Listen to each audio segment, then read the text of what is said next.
Assalamu alaikum.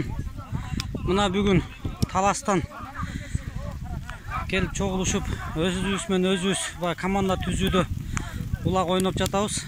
Кудай кааласа. Жамырга карабай, аябай жакшы оюн болуп атат.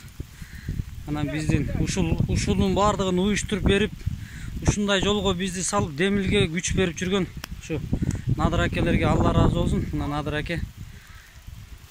Салам алейкум туугандар. Бүгүн Раменский районундагы Донин айылында биздин Таластын көкбөрүчү жигиттери келип, машыгуу оюнун өткөрүшүп атат.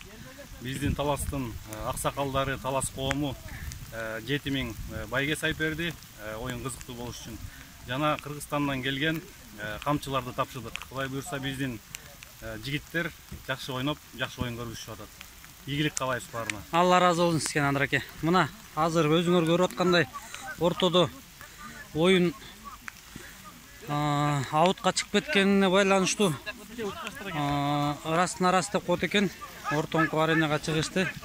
Талас өстөрү менен өстөрү Кудай кааласа жакшы оюн болуп атат.